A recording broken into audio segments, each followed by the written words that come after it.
Hi, everybody. It's Wendy here for our Tuesday Talks with Wendy. I'm doing a recorded version very early in the morning on Tuesday, just because I've got some traveling to do today and I'm not going to be around for the 11 o'clock event.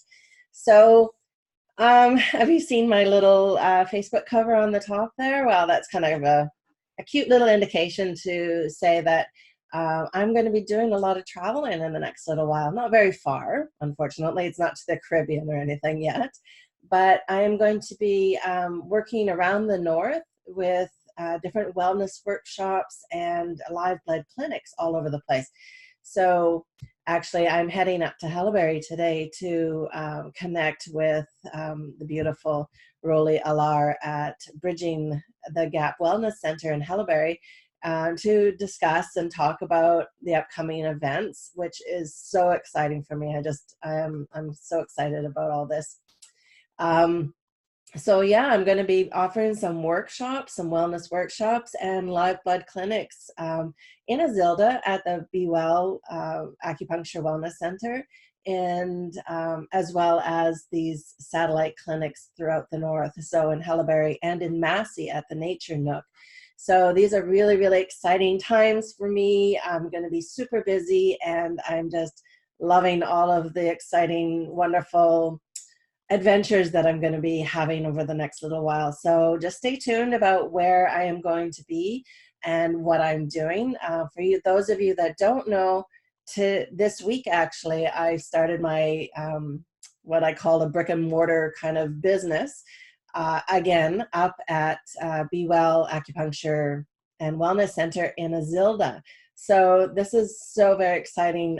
Crystal Best is such a fireball of energy and excitement, and I just love listening and being around her energy, as well as all the other practitioners. We have a chiropractor, Dr. Renee, as well as a couple of really, really wonderful RMTs that are in there as well. So if you get a chance, check out their Facebook um, page, and all the different posts that she's putting on, and just stay tuned for all this amazing things that are going to be coming up. I'm actually going to be doing a live blood only clinic at Be Well in I think it's November 23rd. So, connect with me or at the Be Well Clinic, and we can definitely get you set up with something like that. But today, I really wanted to talk about something quite important. It's that time of year when people are feeling kind of icky and not feeling the best, and we're looking into the cold and flu season a little bit more. But the thing I'm talking about today has nothing really to do with cold and flus. But a lot of people connect the two together and say, oh my goodness, I need antibiotics. Well, for the most part, you don't for a situation like that. You just have to let it run its course, but this is a whole different topic. Today, what I'm talking about is antibiotics. So if you've had a bout of or been on a bout of antibiotics in the last little while, this is kind of going to be a little bit of an important message for you today. So follow along as we go through it. Little backstory, I'm not one to take antibiotics very much, especially since, when you start learning a little bit more about this stuff, you kind of shy away from or an understanding of all these different drugs and different things that you take into your system. Antibiotics is one of those amazing, wonderful, life-saving tools that has been around for, I don't know the history, but quite a long time.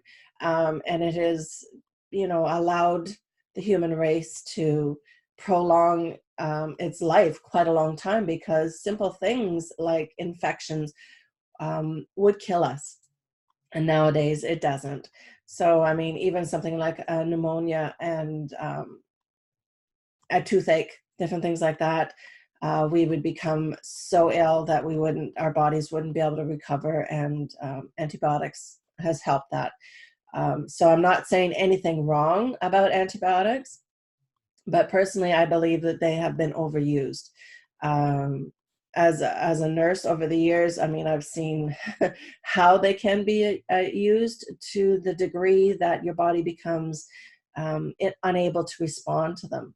especially when I was working in the nursing home situation. Unfortunately, our elders were provided antibiotics for everything that was happening.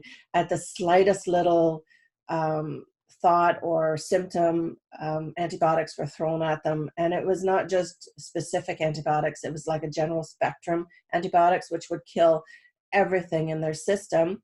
Maybe they got better, maybe they didn't, but the overuse of them after a while, when they were really, really sick, they were provided antibiotics again, and these antibiotics were not working and continue not to work very well, because our bodies are, like I keep telling people, our bodies are amazing, amazing machines, and they adapt, and they, our bodies, and the bugs, which they start calling, they're starting to call them like superbugs nowadays. And that's a term that's been going on for at least about 10-15 years now. But these superbugs, they know how to, um, just they don't respond to the antibiotic use. So we have to come up with new kinds of antibiotics and new kinds of flu shots and new kinds of different things to help keep us healthy, because these bugs are terrible and they will kill us. But again, the body, being the amazing machine that it is, can only do what it can do. These bugs are a little bit smarter than we are. And like I said, they become very immune to stuff like normal everyday antibiotics. And if you use antibiotics all the time, the bugs within you they get smarter and smarter and smarter. So I've really veered off. I always do that. I veered off again, and I've gotten away from the reason that I wanted to talk to you today. And this is about, if you have to have antibiotics, how do you bring yourself back after that? Because you want your body to become back to balance. Antibiotics, again, are an amazing thing. And if your doctor or your healthcare provider isn't providing a very specific antibiotic to what your ailment is, or the bug is that it's trying to get rid of, you will more than generally get what's known as like a broad spectrum antibiotic, which will kill everything, just because it kind of covers all the bases. And so that way, it makes sure that you get exactly what you need, because there's different antibiotics for different kinds of bugs. I'm sure you know that. But a lot of times the broad spectrum one is given, and it does the job. But at the same time, what it's doing is killing all of the good bacteria that you have as well in your body. And you need that bacteria to stay healthy. Otherwise, you're just going to get sick in another month or so. And you don't want that. You want to get rid of the bug, but you want to build yourself back up to being healthy, so you don't need to have to go on an antibiotic again. And that's that catch-22 for a lot of people that don't understand that, yes, antibiotics work, but you also have to have a strong immune system, and you have to build up your body to the point where you can fight off the bugs yourself without having to have the antibiotic. Worst case scenario, if you do have a bug that you can't fight off, that's when you get the antibiotic to help you out. But then again, you have to repair your body back up to a spot that allows you to fight, so you don't need it. And you use it for the really, really bad ones that come along, that are life-threatening, that antibiotics can help you with. Not just the sniffles, because antibiotics can't help with the sniffles, I'll tell you right now. Okay, so what we're looking at today is, again, understanding how to recoup your body after a round of antibiotics. There's a bit of a misconception out there about probiotics. So antibiotic, probiotic. This is the whole biotics, the microbiome we're talking about here. Antibiotics might be unavailable at times, especially if you have severe infection that won't be treated by normal remedies. Prescribed antibiotics are usually very broad spectrum, like I was talking about. They're aimed to kill all the bacteria in your system. to make sure that the infection subsides once and for all. Like again, they are life-saving, especially when our elders or our children are become very susceptible to systemic infections, pneumonia, different things like this, that they are not able to battle on their own because of their weakened immune system, their compromised immune system, and different things like that. Um, but again, like I said, unfortunately, the bacteria it kills is also the good and the bad bacteria. So you're gonna when we sorry if we let me take a drink.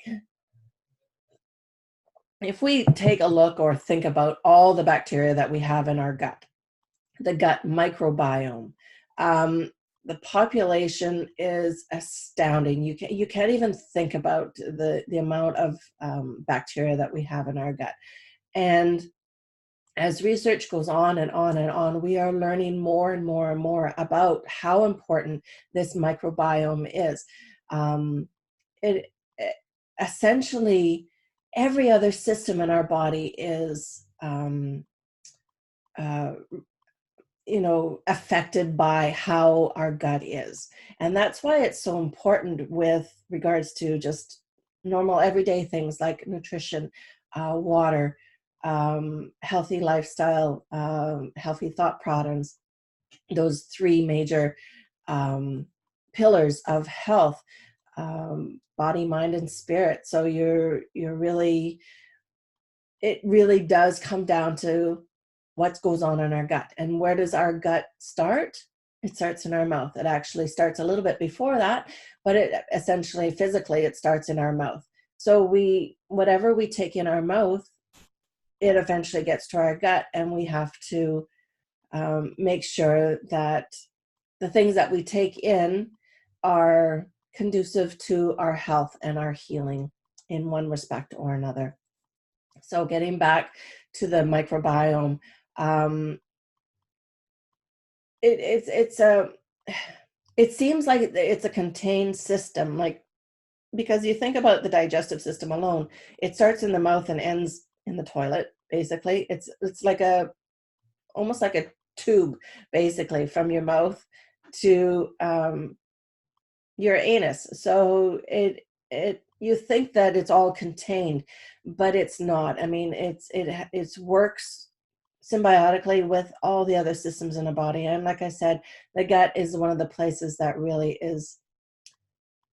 It's not the heart specifically. The heart is so very important, but the gut is like the second brain. It's like the heart of the machine, totally, because again, without the good workings of our gut, our whole systems are off.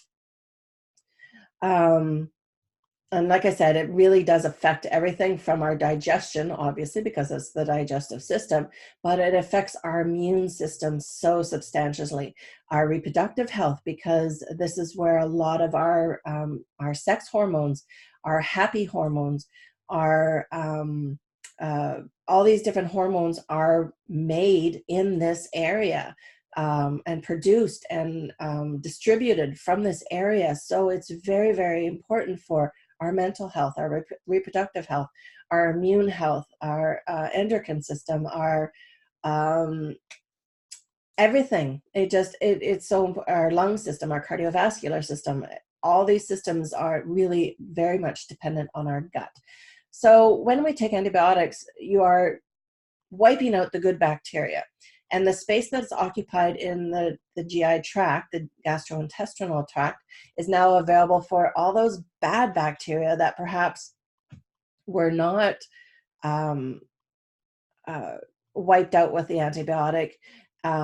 They actually have a chance now to settle in and really reproduce and multiply beyond what you need it to be. So they invade your system basically, and this, like I said, will lead to future infection, digestive issues, chronic inflammation, all these different things that what we don't want. So what are we going to do about this? Well, the first thing is that you're going to and this is a bit of a controversy, but this is my personal opinion as a nutritionist and as a nurse. Um, Taking a probiotic while you're taking an antibiotic, they don't cancel each other out. What you're going to be doing is, if a person is taking an antibiotic, you're going to want to take them staggered throughout the day, obviously, a 7 or 12 hour stagger, depending upon which antibiotic you're taking. And then in between those times, you're going to take a probiotic. So they're not interacting with each other. They're not even coinciding with each other, because you're going to take them at enough period of time between. So 3 to 4 hours, if you have that window, taking your probiotic in between will help keep the microbiome fairly stable while you're taking your antibiotics, because that way it'll help keep the antibiotics, no, it'll help keep the good bacteria healthy, or at least stable during the antibiotic regime. And then all the antibiotics that you're taking will kill off the bad bacteria and the infection and all these different things that it's meant to do.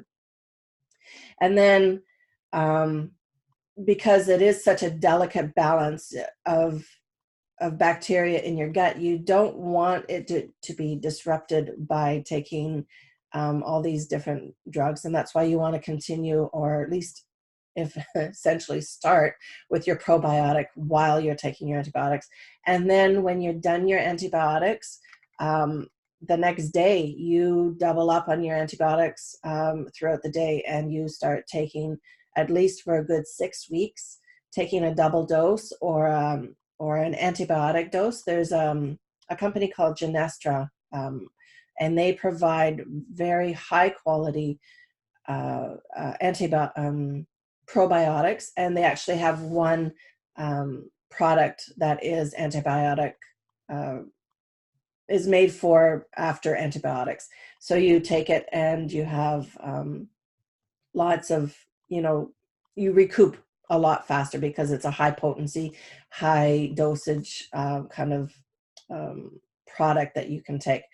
If not, and that's perfectly fine, then you're going to actually just double up on the probiotic that you're taking all the time anyways. And this will help to make sure that those good bacteria that you have in your gut are going to flourish and keep hold, and diminish and weed out the bad bacteria. At the same time, you want to be taking in good prebiotic foods as well, because this is going to really help with the establishment and growth of the probiotic in your gut. So you're going to want to be taking in some really, really high quality nutrient dense foods that are low in simple sugars but rich in fiber. So simple sugars will actually increase inflammation in your body and worsen any kind of symptoms, whereas low GI foods or low glycemic foods will not. So you want to be taking in a lot of berries with regards to that, because those are really, really low glycemic foods.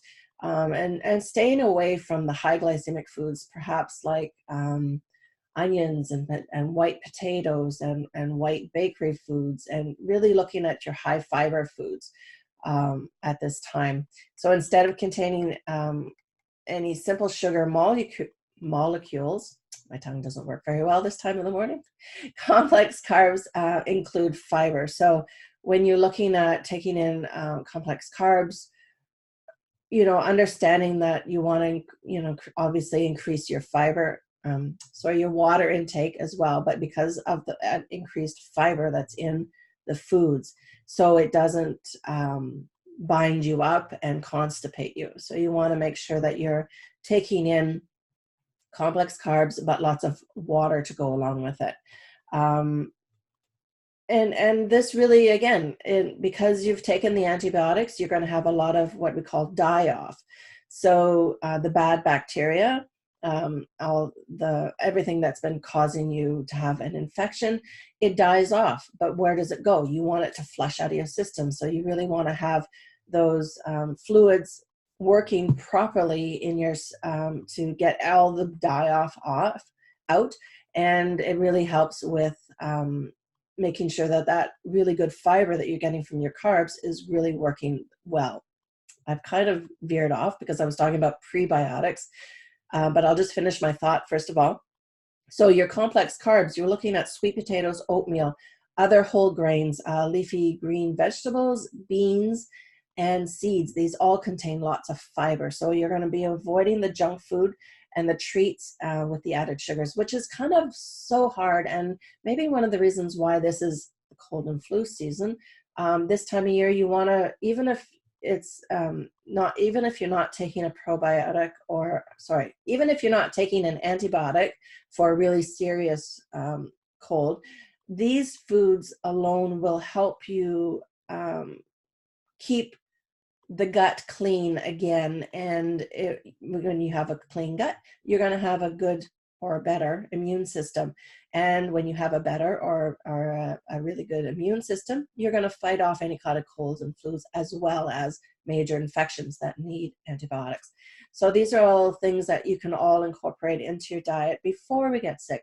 It's all about prevention, my friends, all about prevention. It's so much easier to prevent than it is to cure, okay? So after you take your antibiotics, like I said, we're going to go into getting some probiotics, but you want to have the prebiotic foods as well to help feed the probiotics. So the prebiotics are foods and drinks and different things that are essentially fermented. So you're looking at your kefir. Kimchi is such an amazing Korean condiment that I crave. I haven't had for a long time, but every time I say the word, my mouth just salivates. Kombucha drinks as well, as long as it doesn't have added sugars, because sometimes the added sugars could make matters worse. But really looking towards a lot of these fermented foods is going to be really well.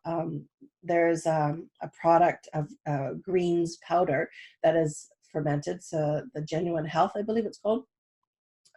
Something like that. Add that to your smoothies for the next month is really a wonderful way to do it, as opposed to eating a jar or two of sauerkraut. Any of these products that you get from the grocery store alone as well, be very wary, because yeah, they're fermented, pickles, sauerkraut, all these different things. But because of the regulations, health regulations that are out there, these are also pasteurized. So a lot of times it doesn't have the proper, the probiotics or the prebiotics that are in them are gone, because the pasteurization has killed them. So be very wary of that. If you know somebody or can go to a place that doesn't have the pasteurizing, or you know, go to a local farmer's market or someplace that can offer these things that are kind of homemade, especially something like pickles, then definitely getting that. If you have the skills to pickle your own foods, oh, amazing, and give me your number, because I need it. I know how to do it, but I just don't have the time. I actually tried to make sauerkraut once because I had a bumper crop of winter cabbage, and it was just yeah, it was a bit of a disaster. But anyways, that's another story. So like I said, probiotics are a strain of the good bacteria that that are made for us to consume. High quality probiotic supplements might be pricey, but they're well worth it. I mean, especially if you end up getting really, really sick. I mean, what is the cost of you getting sick? How many days off of work are you going to have to take? You know, how many appointments are you going to have to cancel? How many days in bed? Is it really worth it? I believe that, you know, as far as price goes, people say, oh, just have your yogurt and you'll be fine. Well, you know, on a daily basis, perhaps yogurt might be a good thing. But when we're talking about cold and flu season, we're talking about our elders and our children that are very susceptible, or people that have compromised immune systems, people that have a tendency to get sick all the time anyways. You want to really get the best kind of supplement that your money can buy, because our health is worth it. I mean, you can't put a price on health. And until you've actually sat down and been around or been in the company of people that are sick to the point of dying because of simple ailments like the flu. I say it's simple because nowadays we have antibiotics that can help, or the pneumonia. There's ways of spending extra money on yourself for supplements that will keep you healthy. And like I said, the best that your money can buy is what you do, because like I said, there is no price on health, and I can't emphasize that enough. So you really want to get yourself a probiotic this time of year, and perhaps in the spring, like when we change the seasons. If you're not a type of person that takes pills or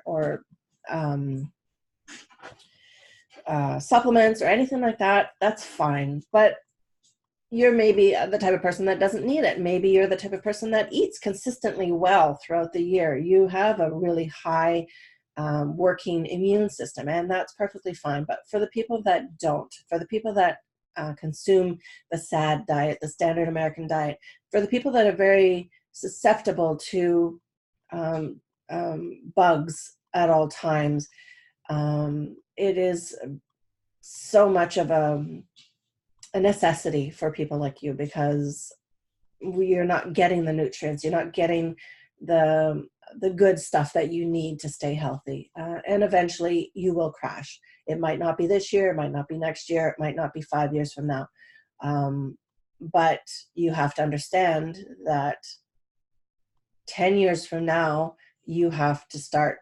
You want your health to be good, so you got to start now. Next year you want your health to be good, so you want to start now. You always have to start now. This is the time to do it, and the best time to do it. People ask me, well, when is the best time? Well, I'll say today, if not yesterday. So these are the best times to do this kind of stuff, to prevent stuff to come in down the line. So again, the best quality probiotic that you can get, even if you do something like a 6-week or a 12-week regime through the cold and flu season, or the time of year that you are most susceptible to bugs, do that and keep yourself as healthy as possible. And then when you go off of it for a while, eat as well as you can during that time. And then when the next season comes along, do another round of it. Or if you're somebody that is very vigilant about this kind of stuff, if you've been taking a probiotic throughout the whole year and you do it on a daily basis, then you probably don't have to do like a bonus round of probiotics come the season when it's a little bit more, you become more susceptible to disease or bugs. So it's really up to you, and every individual is going to be a little bit different. Another big thing is that if you are taking a regular probiotic, please switch it up. Finish the container that you have, get a different brand, get a different strain, get a different number of bacteria. I don't even know what you call it at this point. Do a different one, because of the vast number of bacteria that we have in our gut, the one probiotic brand will only feed those. You want a different brand to feed a different kind. Do you understand what I mean? It's so you're going to switch it up. Switch it up every bottle. Try a different brand. Try a different strain. Try a different number, quality. And that way you kind of covered the whole basis of all this, the microbiome, the good bacteria in your gut, not in your butt. I'm just going through my notes here, just looking to see if I've got everything. Yeah. Like I said, a lot of people feel that taking a probiotic during an antibiotic is not a good thing. I'm telling you it is, but please just make your own informed choices. If you feel and don't want to take a probiotic during your antibiotic regime, perfectly fine. That is your choice. My education and my experience dealing with this and doing the research and everything else comes up with taking your probiotic during the same time as your antibiotic. Like I said, but if you feel that it doesn't feel right to you, or somebody else that you trust has told you not to do it, that's perfectly fine. Whatever you do after your antibiotics, though, please take a probiotic, one way or the other. It's so, so very important. And like I said, you're going to want to increase the dosage of your probiotic as soon as you finish or during your probiotic, your antibiotic, and really make sure that you are taking it for a good 6 weeks afterwards. You're going to increase your prebiotic foods as much as possible to help restore the balance in your gut. You're going to also want to probably take some other gut healing nutrients. So your vitamin A and your omega-3 fatty acids. So, no, did I say omega-3? I said your vitamin A. Vitamin A is a protective element that is really good for the intestinal lining. So it can really help with repair and damage that may have been done to the intestinal barrier during your course of antibiotics. For those of you that potentially have something along the lines of SIBO or leaky gut syndrome, this is also one of the really good vitamins to take for that as well. Not so much vitamins. You're going to want to take in the foods for vitamin A. So, and really take in a lot of really healthy, good fats as well. So you're looking towards, again, your seeds, your nuts, your avocados, incorporating olive oil into your meals, coconut oil for anything. You can you can do anything with coconut oil. I can do a whole talk about coconut oil if nothing else.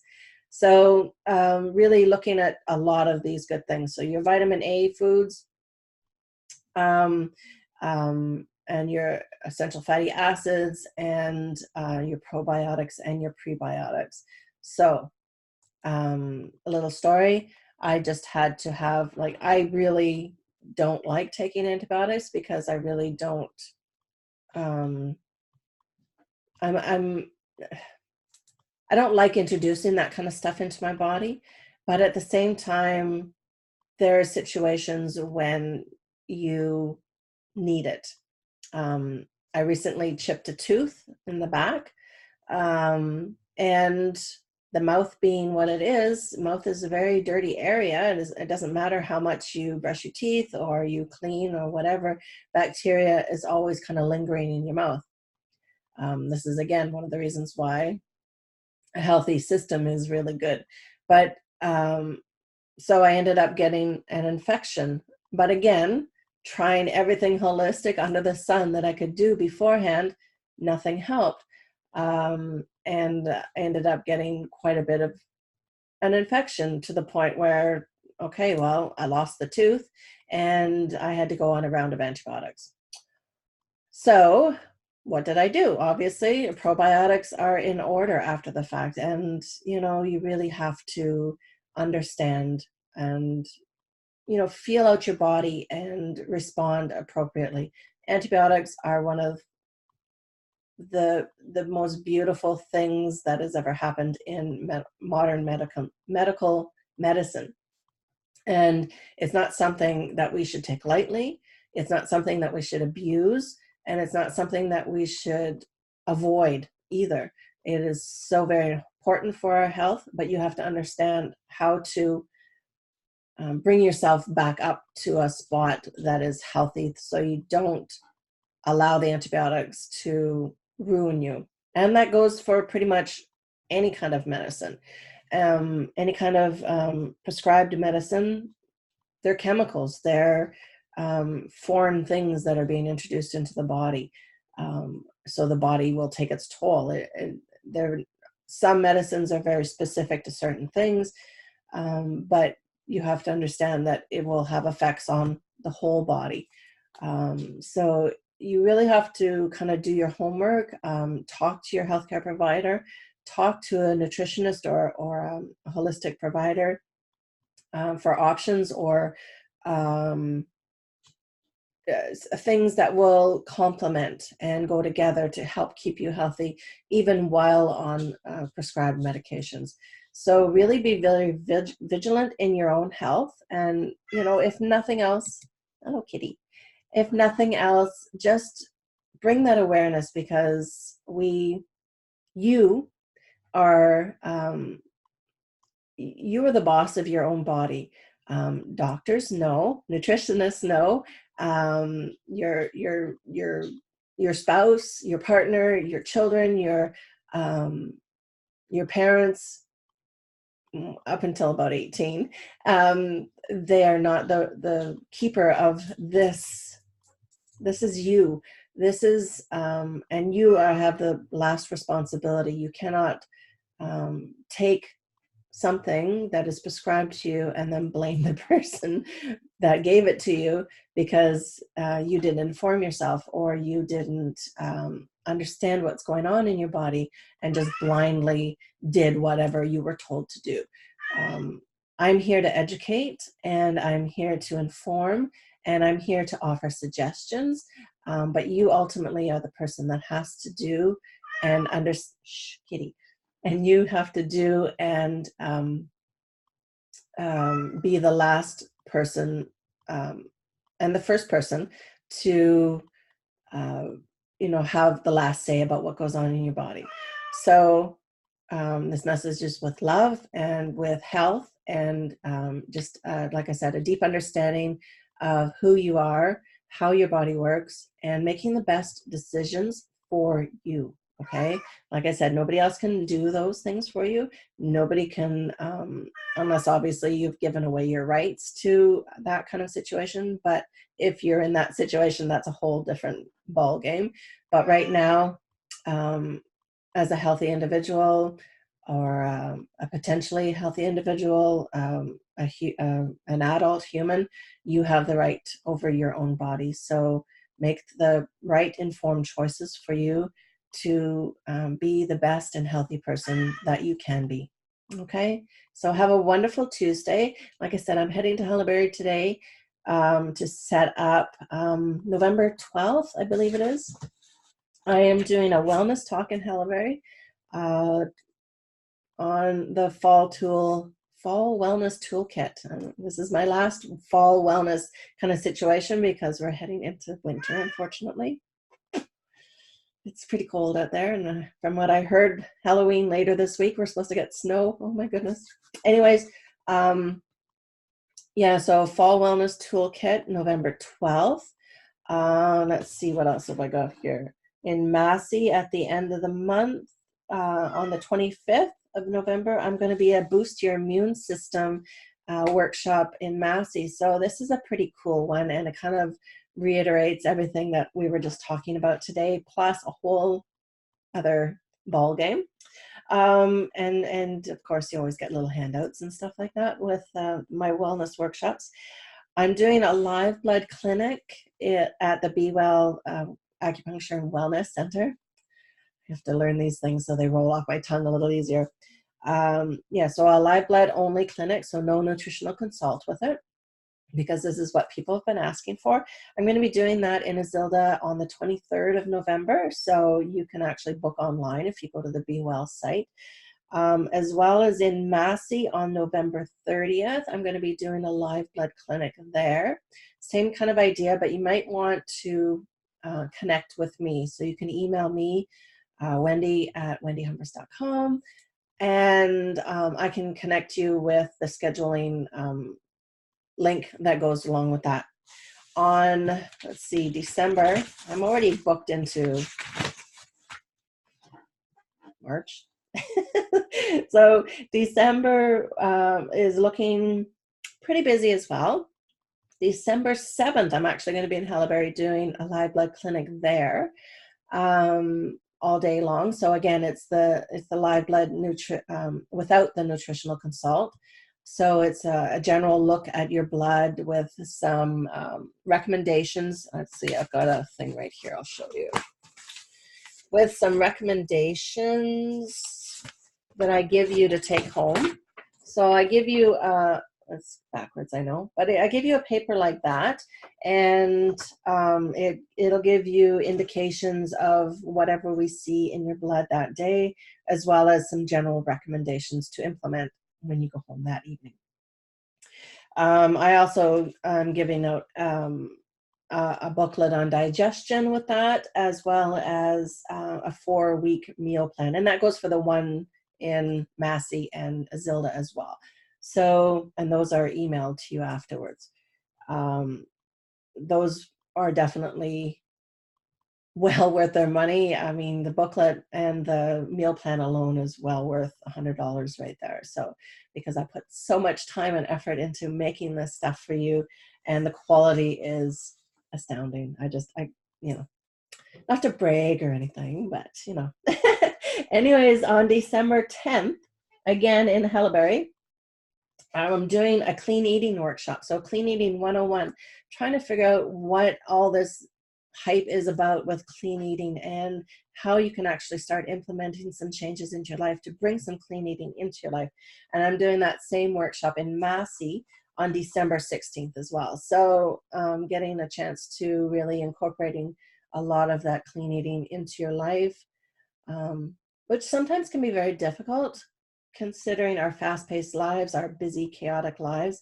And so this workshop is going to be providing some opportunity for understanding how you can do it in this fast-paced life. We're not living in our grandmother's lives anymore, our grandparents' lives anymore, where they had a very they had chances to make full meals every night, and they had chances to bake on the weekends and provide for their family and themselves because they had that time. We just don't have the time anymore, and we don't know. And we've been provided with so many convenient foods nowadays that it makes it very difficult.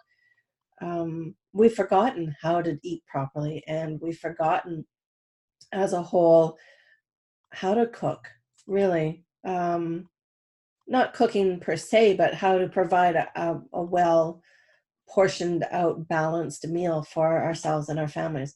And I'm not talking to women, I'm talking to everybody. Uh, Clean eating and cooking whole foods and eating whole foods is not a woman's chore or a woman's duty. It is definitely for men as well. And I'm hoping and praying that mothers are teaching their sons how to cook and offering them opportunities on how to rear children and provide, and as well as, you know, offering our women, children, our girls opportunities to provide and, you know, do exactly the same thing, because I'm all about equality and women's rights and everything else. But another story. Okay, so I'm going to go now. I keep saying that, but I'm going to go. I really hope that you connect with me. And if you have any questions, please, please, please just ask. That's what I'm here for. Education, awareness, and an opportunity for you to grow in your own awareness, to bring the health that you want to yourself and your life to the best ability that you can. Okay? Take care.